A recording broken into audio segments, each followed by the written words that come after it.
সোহম তার মা কমলা দেবী এবং বাবা রামপ্রসাদ বাবুর সঙ্গে শহরে বসবাস করে। সোহম খুবই শিক্ষিত, বাড়িতে তারা খুবই শান্তিপূর্ণভাবে বসবাস করে।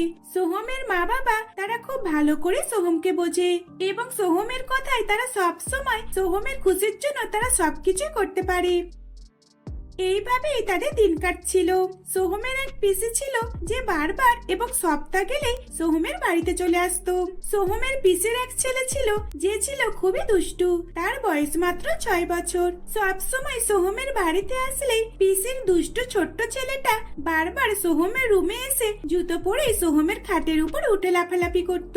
সোহম তাকে কোনো কিছুই বলতে পারতো না, কারণ বিট্টুকে যদি কিছু বলা হতো তাহলে বিট্টু এমন জোরে জোরে চিৎকার করতো যেন মনে হতো তার কি না কি হয়েছে।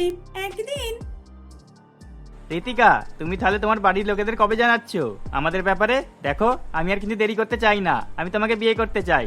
দেখো সোহম, আমিও তোমাকে খুব তাড়াতাড়ি বিয়ে করে নিতে চাই, আমিও তোমার থেকে দূরে থাকতে চাই না। ওরে বাবা, আমি যে দেখছি তুমি ঠিক আমার মতোই হয়ে গেছো। আচ্ছা আচ্ছা, বুঝতে পেরেছি। সোহম, আমি তো সারাদিন রাত তোমার সঙ্গে ওঠা বসা করি, ঘোরাফেরা করি, তাহলে তোমার মতো হয়ে যাব না? বলো সোহম, আজকে আমি বাড়িতে গিয়ে বাড়ির লোককে তোমার কথা জানিয়ে দেব। তাহলে আজকে আমি আমার মা বাবাকে তোমার কথা জানিয়ে দেবো, আর খুব তাড়াতাড়ি আমরা বিয়ে করে নেব। এইভাবেই তারা কথাবার্তা বলে নিজেদের বাড়ির দিকে চলে যায়। রিতিকা বাড়িতে গিয়ে তার মা বাবাকে সোহমের কথা জানায়। তখন তার বাবা বলে, দেখ মা, আমি তোর বিয়ের জন্য অনেক যৌতুক টাকা পয়সা জোগাড় করে রেখেছি, কারণ আমি জানি এখন এই যুগে কোনো ছেলে যৌতুক ছাড়া বিয়েই করবে না। তাই আমি আগে থেকে তোর জন্য সব পয়সা জোগাড় করে রেখেছি, বুঝেছিস? হ্যাঁ রে মা, তোর বাবা একদম ঠিক কথা বলেছে। দেখ মা রিতিকা, তুই সোহমকে পছন্দ করিস আর সোহম তোকে পছন্দ করে। আমার মনে হয় না সোহম খারাপ ছেলে, আমি জানি। আর তাছাড়া তুই তো আমাকে অনেকবার ওর কথা বলেছিস, সোহম তোকে কত সাহায্য করেছে। আর আমার পুরো বিশ্বাস ভবিষ্যতেও তোকে সোহম এইভাবেই ভালোবাসবে আর সব সময় সাহায্য করবে। তুই খুব ভালো পাত্রকে নিজের জীবন সঙ্গী হিসেবে বেছে নিয়েছিস। মা বাবার মুখে এই কথা শুনে রিতিকা খুবই খুশি হয়। তখন রিতিকা ফোন করে এই খুশির খবরটা সোহমকে জানায়। তখন সোহম ওদিকে তার মা বাবাকে রিতিকার কথা বলে আর তারাও যৌতুক ছাড়া বিয়ে করতে রাজি হয়। সোহম তার মা বাবাকে যৌতুক নেবার জন্য বারণ করে দিয়েছিল। দেখো বাবা মা, তোমরা কিন্তু কেউ যৌতুকের কথা মুখেও আনবে না। আমি চাই না যৌতুক নিয়ে বিয়ে করতে, কারণ আমার বাড়িতে তো সবই কিছু রয়েছে। আর আমি যদি যৌতুক নিয়ে বিয়ে করি তাহলে আমি একজন অপরাধী। খোকা, তুই ঠিকই বলেছিস, যৌতুক নিয়ে অপরাধ। আর তাছাড়া গরিব মানুষদের থেকে আমরা কিভাবে যৌতুক নেব বল? আমি জানি ওর বাবা হয়তো ওর জন্য টাকা রেখে দিয়েছে, কিন্তু তবুও আমরা ওদের থেকে কোনোভাবেই যৌতুক নেব না। সোহম নিজের মায়ের মুখে এই কথা শুনে সে অনেক খুশি হয়। তারপর সে বুঝতে পারে যে তার মা বাবা তাকে কতটা পরিমাণ বোঝে। সোহমের কথা বলা শেষ হতেই সোহমের ফোনটা বেজে ওঠে। তখন দেখে যে রিতিকা ফোন করেছে। হ্যালো, হ্যাঁ রিতিকা, বলো। এইদিকে খবর তো একদমই ঠিক আছে। আমার মা বাবা তোমাকে বৌমা করতে রাজি হয়ে গেছে, তাও আবার যৌতুক ছাড়া। আমি জানি আমার মা বাবা তোমার থেকে কোনোভাবে যৌতুক নেবে না, আর আমিও তোমাদের কাছ থেকে কোনো যৌতুক নিতে চাই না। আমার মা বাবাও তো রাজি হয়ে গেছে, কিন্তু সোহম তুমি কি ঠিক বলছো? তুমি যৌতুক নেবে না? দেখো সোহম, আমার মা বাবা যৌতুকে আমাকে অনেক কিছু দেবার জন্য টাকা রেডি করেছে। আর বাবা তো কিছু টাকা জমানো আছে, কারণ বাবা জানি এখন এই যুগে সব ছেলেরাই যৌতুক নেয়। তাই বাবা আমার জন্য যৌতুকে টাকা জোগাড় করে রেখেছে। রিতিকার এই কথা শুনে সোহম তাকে পুরোপুরি ভাবে যৌতুক দেবার কথা বারণ করে দেয়। আর এই শুনে রিতিকা অনেকই খুশি হয়। এখন এই সময় তো সব ছেলেরাই যৌতুক নেয়, আর তুমি যৌতুক ছাড়া বিয়ে করবে? যাক, আমি খুব ভালো একটা জীবন সঙ্গী পেয়েছি, জানো তো। আচ্ছা সোহম, তাহলে কি তোমার কিছুই দরকার নেই? তোমার বাড়িতে সবকিছু আছে। রিতিকা, আমার বাড়িতে সবকিছুই আছে, কিন্তু আমার বাড়িতে শুধু একটা খাটের প্রয়োজন। আমার রুমে যে খাটটা আছে ওটা একটু পুরনো মতন হয়ে গেছে, জানি না কোন দিন কি হবে। এইভাবেই সোহম আর রিতিকা কথাবার্তা বলে ফোন রেখে দেয়। দেখতে দেখতে কিছুদিন কেটে যায়। কিছুদিন পর সোহম আর রিতিকার বিয়ের দিন ঠিক হয়ে যায়। আর তার কিছুদিন পরে সোহমের পিছে বিয়ের খবর শুনে সোহমের বাড়িতে তার ছোট্ট ছেলে বিট্টুকে নিয়ে আসে। বিট্টু আসার সাথে সাথে সোহমের রুমে চলে যায় এবং সোহমের খাটের উপরে উঠে লাফালাফি করতে থাকে। সোহম তার পিসির ছেলেকে কিছুই বলতে পারছিল না। সোহমের পিসি যখনই শুনেছে যে সোহম যৌতুকে কিছুই নিচ্ছে না, তখন সোহমের পিসি তাকে বলে, একে সোহম, শুনলাম যে তুই যৌতুকে কিছুই নিস না। এ বাবা, এটা কি চলে? দেখো দাদা বৌদি, তুমি বলতে পারতে যৌতুকের জিনিসপত্র আবার ছাড়ে নাকি? না পিসি, যৌতুক নেওয়া অপরাধ, আর ওই অপরাধী আমি হতে চাই না। তুই কি বলছিস তা কি? অপরাধ আবার কোথায়? এটা তো যুগ যুগান্তর ধরে চলে আসছে, আর তুই এটাই নিবি না বলছিস? তোর কি মাথা খারাপ হয়ে গেছে? সোহমের পিসির এই কথা শুনে তখন কেউ আর কিছু বলে না। সোহমের পিসি নিজের মতে বকে যাচ্ছিল, আর বাড়িতে এসে সে যা ইচ্ছা তাই করছিল। সোহম এবং সোহমের মা বাবাও তাকে কোনো কিছু বলতে পারছিল না। একদিন পিট্টু, তুই খাট থেকে নেমে পড়। দেখ আমার খাটটা কত জোরে জোরে আওয়াজ করছে। এ কি, তোমার খাট এখন থাকতে এত জোরে জোরে আওয়াজ করছে?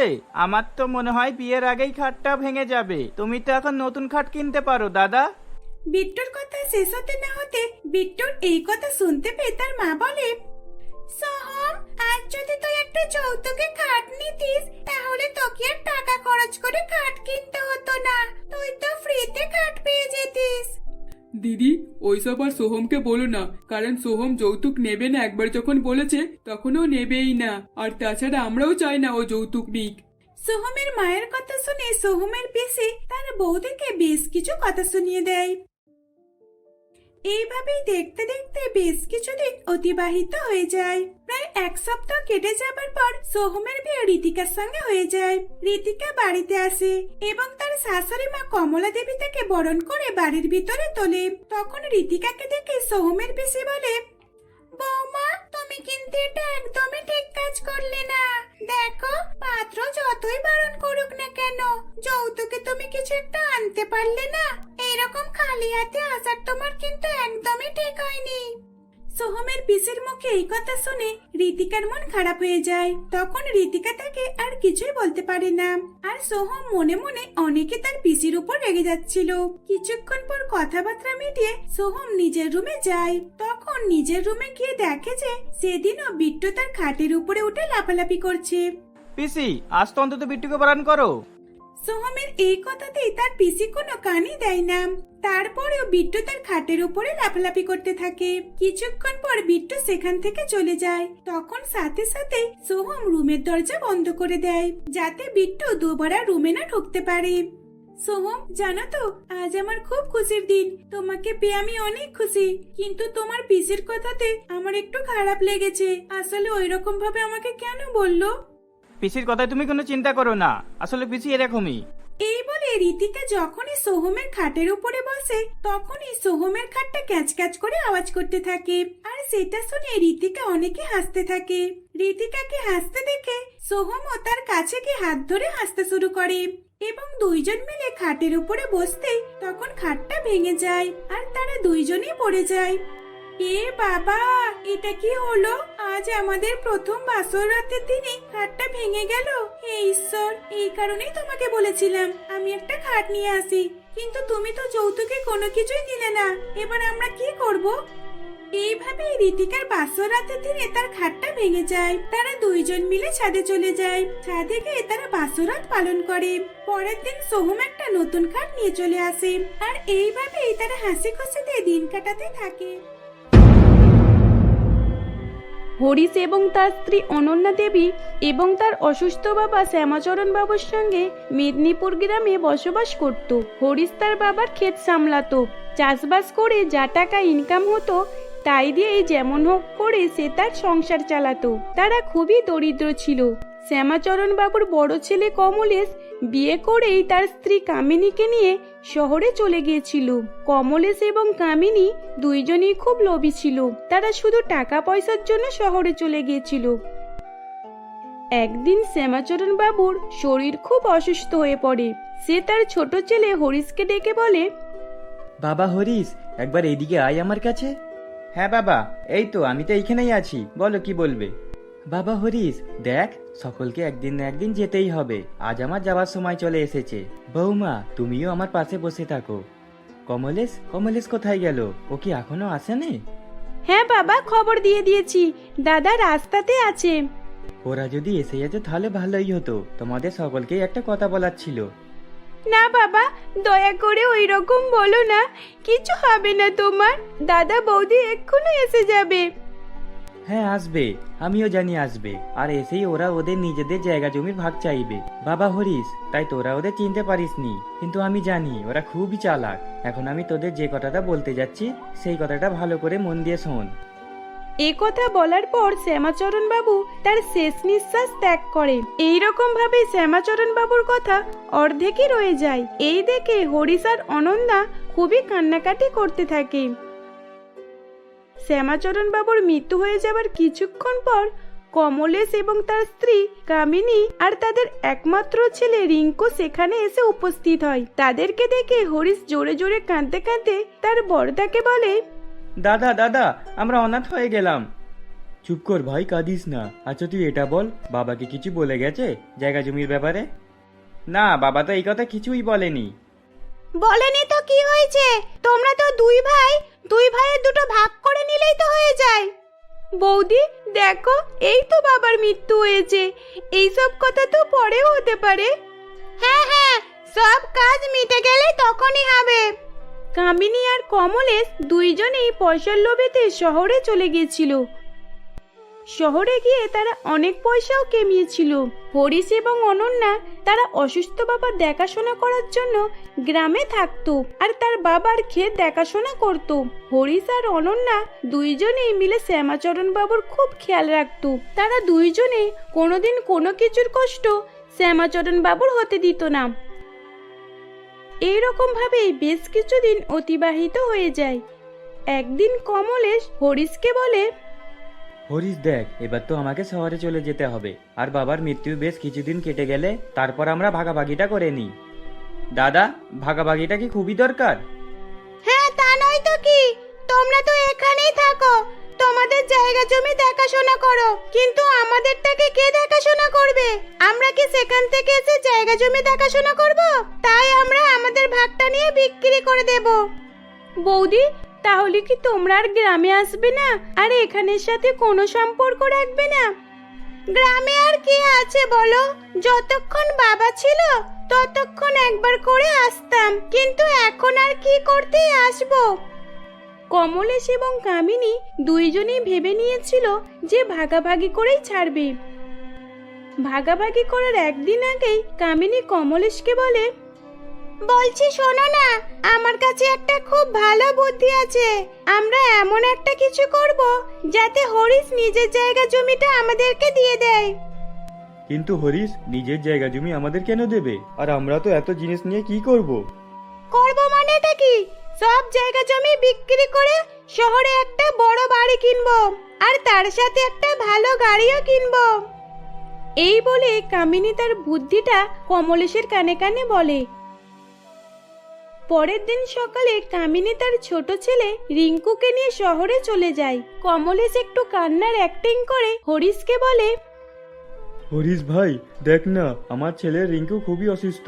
ডাক্তার বলেছে অনেক টাকার প্রয়োজন। রিঙ্কুর অনেক বড় রোগ হয়েছে। আজ সকালেই কামিনী রিঙ্কুকে নিয়ে শহরে চলে গেছে। শহরে বড় হসপিটালে চিকিৎসা করাতে হবে। দাদা কি হয়েছে?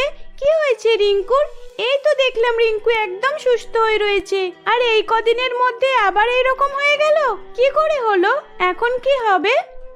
হ্যাঁ, সুস্থ ছিল ঠিকই, কিন্তু কাল রাত থেকে ওর শরীর খুবই অসুস্থ। যা জায়গা জমি আছে সবকিছু বিক্রি করে টাকার জোগাড় করতেই হবে, তাছাড়া এখন আর কোনোই উপায় নেই। কিন্তু দাদা, সব জায়গা তুমি বিক্রি করে দিলে আমরা কোথায় চাষ করব?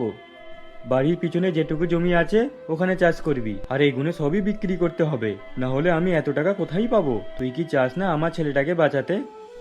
না না দাদা, তুমি এরকম কেন বলছো? রিঙ্কু ঠিকই সুস্থ হয়ে যাবে। ঠিক আছে, তুমি যা জায়গা জমি আছে সবই বিক্রি করে দাও, আর আমাদের রিঙ্কুকে ভালো করে তোলো।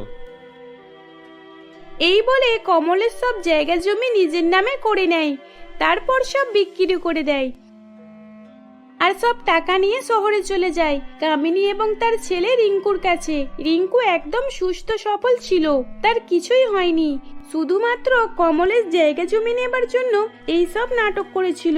শহরে এসে তারা খুব হাসি খুশিতে ছিল। এদিকে হরিশ সামান্য একটুখানি জায়গায় চাষবাস করে সংসার চালাতো। এই রকম ভাবেই দিন কাটছিল। সে খুব মেহনত করে অনেকটা চাষবাস করেছিল আর সেই বছরে খুব লাভ হয়েছিল। এদিকে একদিন রিঙ্কু মাথা ঘুরে মেঝেতে পড়ে যায়। সেই দেখে কামিনী কাঁদতে কাঁদতে বলে, রিঙ্কু রিঙ্কু রিঙ্কু, কি হলো তোর? চোখ খোল বলছি, কি হয়েছে তোর? রিঙ্কু, বাবা কি হলো তোর? কমলেশ রিঙ্কুকে তাড়াতাড়ি করে পাশের একটা হসপিটালে নিয়ে যায়। ডাক্তারবাবু বেশ কিছুক্ষণ চিকিৎসা করার পর কমলেশ বাবুকে বলে, আপনার ছেলের ক্যান্সার হয়েছে, অপারেশন করতে হবে। যদি তাড়াতাড়ি অপারেশন না করা হয় তাহলে একে আর বাঁচানো সম্ভব না। ডাক্তারবাবুর কথা শুনে কমলেশ এবং কামিনী চমকে যায়। দুইজনে ভাবতেও পারে না যে এই মিথ্যে কথা বলে তারা জায়গা জমি নিজেদের নামে করে নিয়েছিল, আজ সেই মিথ্যাটা সত্যি হয়ে যাবে। তারা নিজেদের ছেলে রিঙ্কুকে বাঁচানোর জন্য তাদের ঘরবাড়ি সব বিক্রি করে দিয়েছিল। তাদের কাছে খাবার মতো পয়সা ছিল না। সেদিনের পর থেকে তারা লোকের বাড়ি কাজ করে সংসার চালাতো। রিঙ্কুর চিকিৎসা করার পর সে সুস্থ হয়ে উঠেছিল। এদিকে হরিশ এবং তার স্ত্রী অনন্যা খুব সুখে শান্তিতে হাসি খুশিতে গ্রামে বসবাস করছিল।